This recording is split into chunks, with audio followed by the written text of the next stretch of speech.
All right, you guys, we are starting a new unit in Cuba. We just concluded Egypt, and now we're moving on to Cuba. So, just like with the last time when we were looking at Nasir, we have to start off with the rise, right? The conditions that led to Castro coming in and being the leader of Cuba.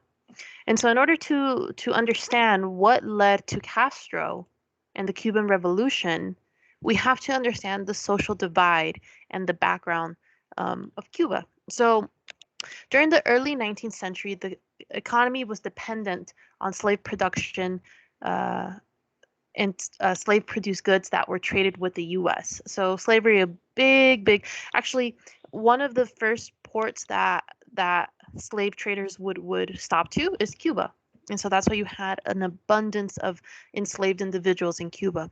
Uh, the United States was heavily involved with just trading with Cuba, which was ruled by Spain. The corporation from the US also owned a lot of plantations in Cuba. There was a divide within the country. The western side of Cuba had a lot of Europeans living, so a lot, especially from Spain, and also Americans as well, white Americans. While on the east side of Cuba was the more neglected side, the underdeveloped side. And it was also the place where it served as a refuge for escaped slaves. So people who were escaping the horrors of slavery, they would go to the east side of Cuba because it's just there was a lot less monitoring and development in that area versus the west side, which was you had the bigger city like Havana. Okay, regions like El Oriente, which is like Oriente is like east side, right? Eastern region were among the poorest and witnessed the most slave revolts. This is this the saying that is that I've heard many times by Cuban historians is in Cuba, the revolution always starts from the east. And so Cuba has a history of the eastern side of the region basically sparking up the revolutions in Cuba. And so you can see this clearly from the very start of the of Cuba's history, right? And so mostly black Cubans live there, of course, makes sense. People who are escaping slavery are going to the east. And those who lived in the West were mostly white, mostly more likely to have and to enjoy socioeconomic advantages. Um, Next slide, pause if you need to. So when looking at the background of Cuba, the social divide with Cuba, there we go, sorry. In 1886, the Spanish government finally abolished slavery, not because of the kindness of their heart or anything like that, but only because they feared there'd be a call for independence by the Cubans. So there was a lot of unrest in Cuba, especially from uh, black Cubans who were basically saying like, hey, we're trying to free ourselves. This is putting a ripple effect throughout the Americas, right? This, especially Haiti had their revolution, a very successful revolution, probably the most successful slave rebellion against their oppressors. And now the Cubans are worrying, the elite Cubans are worrying, seeing that that might end up happening to Cuba as well. And so you start seeing that.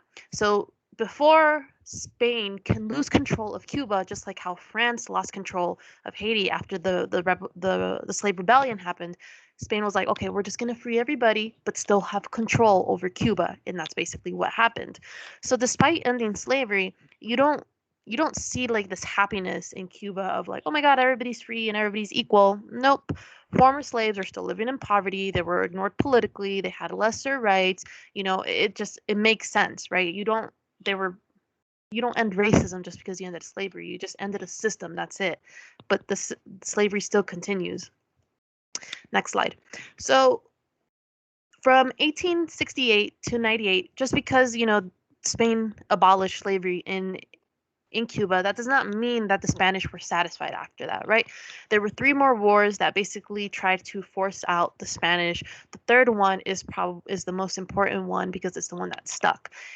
This leader right there, Jose Marti, is to this day considered a national hero and icon.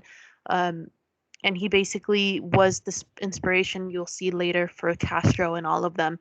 But basically, he inspired his followers to accept nothing less than the complete removal of the Spanish. He was not black or anything. He was a white Cuban, but nonetheless, he believed in those ideals of independence, equality, and getting rid of your oppressor, which at the time was Spain. During the final war, the Third War, the U.S. had a political desire to intervene in this war between Cuba and Spain. Why? Well, here are the reasons. So, increase of Spanish revolts against increasing revolts against the Spanish rule, pressure from the American corporations and the businessmen with investments in Cuba. They were scared. Those who invested in Cuba were scared that they would lose everything, their plantations, their factories, all of that, right? And the increased efforts of Cuban nationalists like Jose Marti, you know, they feared that his ideology would spread to other U.S. controlled regions. Um, and the United States just did not want that to happen, especially because they had a lot of investments in Latin America. Next one.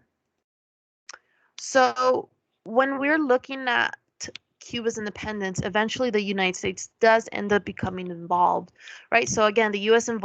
Businesses had been closely involved with Cuba since the early 19th century. They had invested vast amounts of money into Cuba and worried that if the nationalists won, they'd lose won their independence, they'd lose all their investments. So again, they pressured the U.S. government to protect Cuban interest. I mean, the interest of the U.S. in Cuba.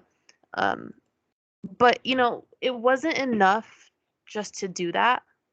Okay, so you can't, the US needed an excuse to basically declare that war. And so basically what happened was you have a lot of journalists, basically this thing called yellow journalism.